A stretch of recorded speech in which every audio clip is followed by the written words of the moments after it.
Le sujet d'aujourd'hui, c'est évidemment le grand projet transhumaniste. Le grand projet transhumaniste qui est financé par les GAFA, surtout par Google. Google, vous savez, s'appelle Alphabet, parce qu'il décline les filiales, comme on décline un alphabet. Et Google a au moins 4 filiales qui travaillent uniquement sur le projet transhumaniste. Il y a Google Brain, il y a DeepMind, il y a Calico, il y a l'Université de la Singularité, mais il y en a quelques autres. Google a mis des milliards de dollars dans le projet transhumaniste. Donc ce n'est pas des débutants. S'ils mettent des milliards de dollars, ce n'est pas pour rien.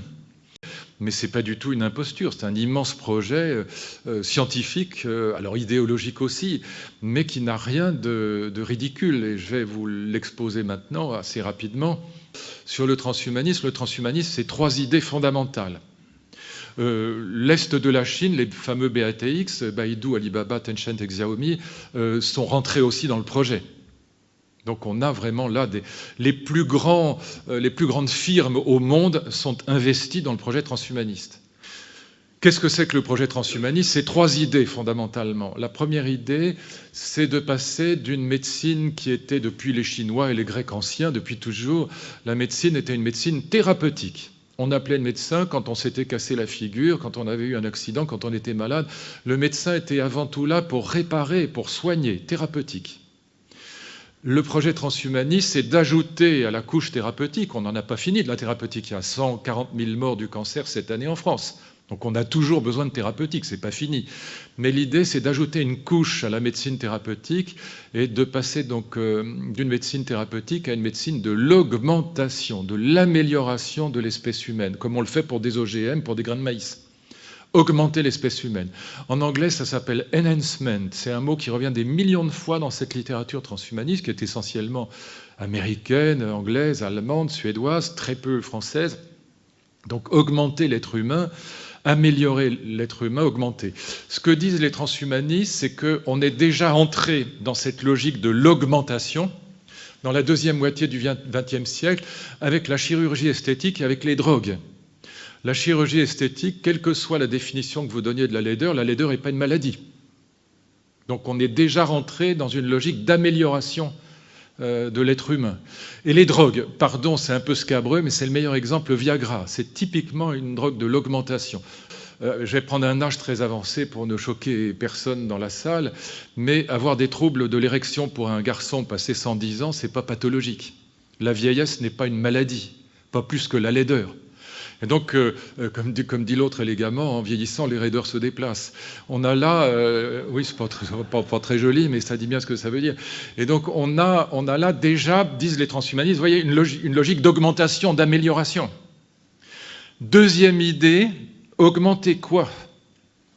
Augmenter quoi? Le vrai projet, comme je vous le disais tout à l'heure, notamment de Calico. Calico, ça veut dire California Life Company, qui a été créé en 2013 avec 500 millions de dollars de dotation initiale. Ils ont réuni les meilleurs biologistes au monde.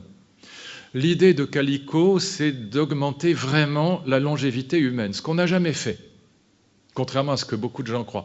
Je me suis engueulé l'autre jour avec un de nos ministres de la Santé, que j'aime beaucoup par ailleurs, qui est un de mes grands amis, qui est médecin, et il me disait « Mais si, tu es fou, on a augmenté, regarde, la longévité humaine au XXe siècle. » Je dis « Mais tu comprends rien, mon pauvre ami. On n'a pas augmenté la longévité, on a augmenté l'espérance de vie à la naissance.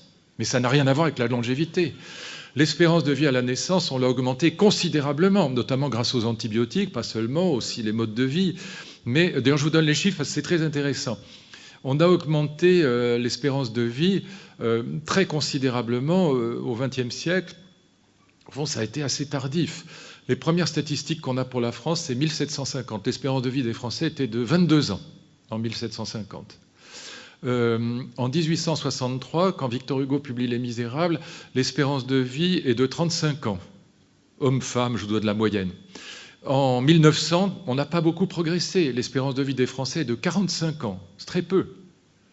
Et puis, à ma naissance, 1951, l'espérance de vie n'est encore que de 62 ans.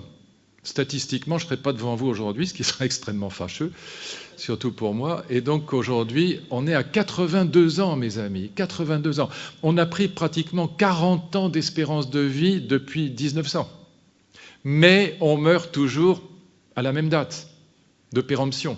En gros, on meurt autour de 100 ans, et encore quand on a la chance d'y arriver. 122 ans, Jeanne Calment reste le record mondial. Personne n'a dépassé 122 ans. Vous voyez, personne n'a vécu 150 ans. Et donc le projet transhumaniste, c'est de nous faire vivre 150, 200 ans relativement rapidement. Mon ami Axel Kahn, que vous connaissez, un des plus grands généticiens français, qui est très hostile aux transhumanistes, on avait ce débat l'autre jour, c'était sur LCI, c'était il y a 3 semaines, quelque chose comme ça, et il m'a accordé quand même, très bientôt, nous allons, nos enfants, nos petits-enfants, en tout cas nos arrière-petits-enfants à coup sûr, vivront 150 ans. Le problème qu'on aura, ce qui vieillit le plus vite et ce qui est le moins réparable, c'est le cerveau. Ce sera le plus compliqué, mais le reste est... voilà, ça tiendra.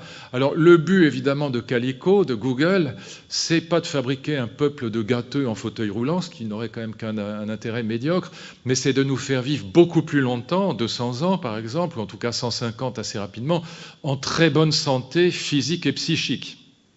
Quelle est l'idée philosophique qui est derrière le transhumanisme? L'idée, eh bien, c'est de réconcilier jeunesse et vieillesse, fabriquer une humanité qui serait jeune et vieille à la fois, qui aurait voilà, la vigueur, la flamme de la jeunesse et l'expérience de l'âge.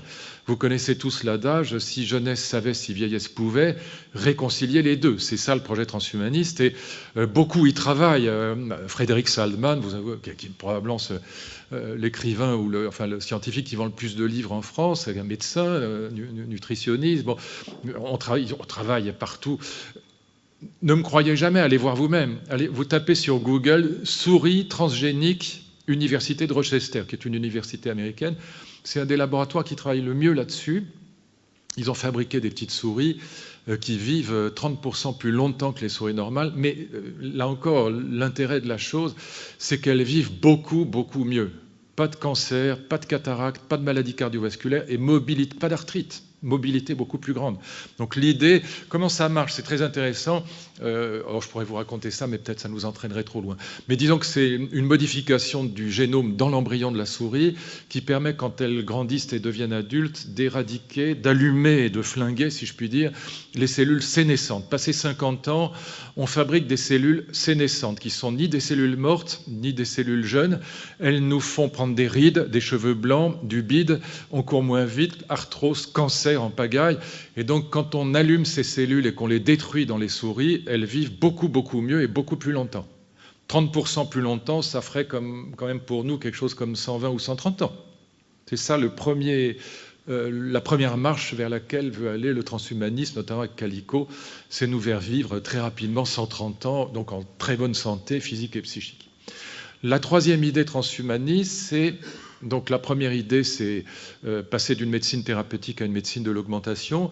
La deuxième idée, c'est augmenter quoi? D'abord et avant tout, lutter contre la vieillesse et autant que possible la mort. Mais enfin, tant qu'on sera incarné dans un corps biologique, de toute façon, on mourra toujours. Et la troisième idée, en anglais, c'est From Chance to Choice. C'est l'idée, pas du tout idiote d'ailleurs, très intéressante, que nous avons, notamment dans la vieille Europe et singulièrement en France, nous avons inventé des États-providence. Pourquoi? On a inventé la protection sociale. Pourquoi? Fondamentalement, on a inventé la protection sociale et les États-providence pour corriger les inégalités économiques et sociales. Et globalement, ça marche. Nos enfants, qu'ils soient des enfants de riches ou de pauvres, ils ont à peu près les mêmes profs en phase 2 à l'école. Quand ils vont à l'hôpital, ils sont soignés à peu près de la même manière. Je dis à peu près parce qu'il peut toujours y avoir des avantages pour les très riches qui peuvent toujours trouver des moyens de contourner le système. Mais globalement, l'État-providence a quand même très très bien fonctionné pour égaliser sur la santé et l'éducation notamment, sur les retraites, les différences entre riches et pauvres. Eh bien, l'idée transhumaniste, c'est de passer maintenant à la correction des inégalités naturelles, génétiques en particulier. On a corrigé les inégalités sociales, mais pas les inégalités naturelles. Vous avez un enfant qui a la mucoviscidose, ce n'est pas de votre faute. Si on peut aller chercher dans l'embryon, comme on le fait pour les petites souris de l'université de Rochester, si on peut aller chercher dans l'embryon, par exemple sur des maladies comme la chorée d'Huntington, où il n'y a qu'un seul gène qui est abîmé, hein, on dit en biologie un gène muté, un gène qui est abîmé, et qui produit des désastres, eh bien, qui ne fabrique pas les bonnes protéines, etc. Eh bien, si on peut aller chercher dans l'embryon, notamment pour des maladies monogéniques, le gène muté et le couper et le remplacer par un gène sain, c'est tout bénéfice pour tout le monde. Et là, donc, on corrigera des inégalités naturelles. Vous voyez, c'est un projet eugéniste. Alors, dès qu'on dit eugéniste, ça y est, Hitler est derrière la porte, ça n'a rien à voir. Il ne s'agit pas d'exterminer le maximum de gens, il s'agit de sauver le maximum de gens, et c'est un eugénisme égalitariste. Il s'agit justement, from chance to choice, de passer de la loterie génétique chance, qui est inégalitaire, au choix volontaire de corriger les inégalités dans l'embryon. Comment c'est possible, mes amis? C'est possible parce qu'il y a eu 2 révolutions biologiques. Et toutes les biotech sortent de là. Si j'avais de l'argent, c'est là-dedans que j'investirais à coup sûr. Je pense que c'est le secteur qui va se développer le plus dans les années qui viennent. Il y a eu 2 révolutions biotech absolument incroyables. La première que j'évoquais tout à l'heure et à laquelle j'ai assisté de très près avec Jean Dosset, ça a été le séquençage du génome humain. Gardez les chiffres en tête parce que ça dit énormément de choses sur les questions économiques, politiques et sociales, pas simplement scientifiques.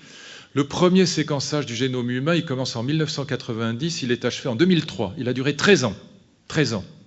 Il a coûté, mes amis, tenez-vous bien, 3 milliards de dollars. De temps en temps, les gens disent 3 millions parce qu'ils arrivent... Non, c'est 3 milliards. Projet international.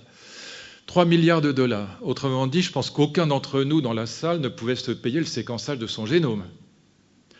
Aujourd'hui, vous avez entendu parler d'Angelina Jolie, séquençage du génome, on lui dit tu as 98% de risque de développer un cancer du sein, parce qu'il y a deux gènes qu'on connaît bien du cancer du sein qui sont affectés. Eh bien, ablation des seins. Elle a eu tout à fait raison. Ça n'est rendu possible que parce que, écoutez bien ça, le coût du séquençage du génome est passé de 3 milliards à 300 $. Vous envoyez une goutte de salive à DNA Vision, il faut le voir pour le croire. Chez mon camarade Laurent Alexandre, qui est le patron de DNA Vision, la plus grosse boîte de séquençage du génome en Europe, vous recevez 15 jours après, il faut voir. Non mais c'est presque effrayant. Vous recevez une feuille avec les 100 maladies dont vous êtes potentiellement porteur, avec le pourcentage de risque que vous avez de les développer dans votre vie. Cancer, Alzheimer, etc. Et donc, c'est ce que les femmes font aujourd'hui, mesdames, vous le savez. L'amniosynthèse, c'est mort. L'amniosynthèse provoque une centaine d'avortements non voulus chaque année en France. On pratique aujourd'hui le DPNI, diagnostic prénatal non invasif. Juste petite piqûre au bout du doigt. Les algorithmes séparent le génome de la maman du génome du fœtus. On séquence le génome du fœtus et on voit apparaître pas la triso 21, mais à nouveau une centaine de maladies dont le bébé est potentiellement porteur. Alors, potentiellement, ça peut être vraiment potentiellement, ça ne veut pas dire qu'il les aura.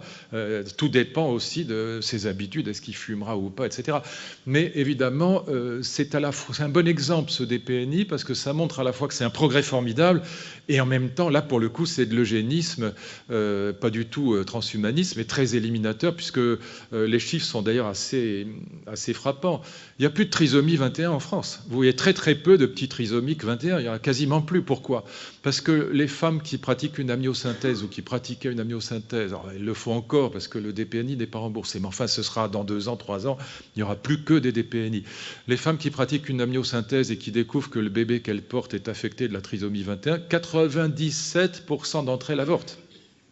Donc pas d'hypocrisie, y compris les bonnes catholiques de la Manif pour tous. Donc il faut arrêter la plaisanterie. Donc quand on s'aperçoit, c'est la réalité. Et c'est pour ça qu'il n'y a plus de trisomiques quasiment en Europe.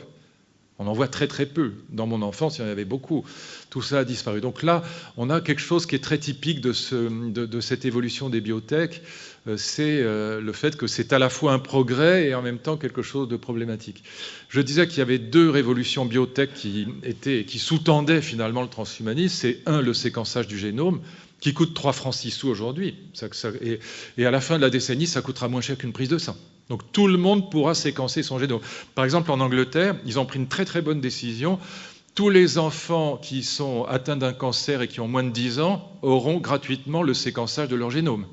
Ce qui permet de faire des thérapies de précision, ce qui est quand même génial. On devrait faire immédiatement la même chose en France. Ça coûte un peu, mais le cancer aussi coûte très cher. Et donc, et puis aussi, effectivement, le cancer des enfants, c'est quand même une horreur. Bon. Et donc, la deuxième innovation géniale, en dehors du séquençage du génome pour 3 francs 6 sous, si je puis dire. La deuxième innovation, c'est une jeune Française, Emmanuelle Charpentier, avec une jeune Américaine, Jennifer Doudna, qui a inventé ce fameux sécateur d'ADN qui porte un nom barbare, s'appelle le CRISPR-Cas9, mais peu importe le nom, un sécateur d'ADN qui permet de couper-coller l'ADN aussi facilement que vous coupez-coller un mot sur un traitement de texte. Et ça ne coûte rien. Donc c'est ça qui relance aujourd'hui les thérapies géniques embryonnaires. Vous avez depuis 2015-2016 aux États-Unis et en Chine donc des thérapies géniques sur l'embryon qui sont, et puis aussi d'ailleurs sur les adultes en cancérologie, qui se développent de manière exponentielle. On peut discuter le projet transhumaniste, il y a plein de problèmes, mais encore une fois, ça n'a rien à voir avec le nazisme et c'est pas du tout une imposture, c'est un projet scientifique absolument viable. Donc ne croyez pas ceux qui racontent imposture transhumaniste, c'est pas vrai. Ça a rien de... D'ailleurs, Google n'investirait pas des milliards de dollars si c'était une imposture. Ils sont pas cinglés, je veux dire. Les GAFA c'est pas des plaisantins. Ils mettent pas l'argent comme ça, ils jettent pas l'argent par les fenêtres.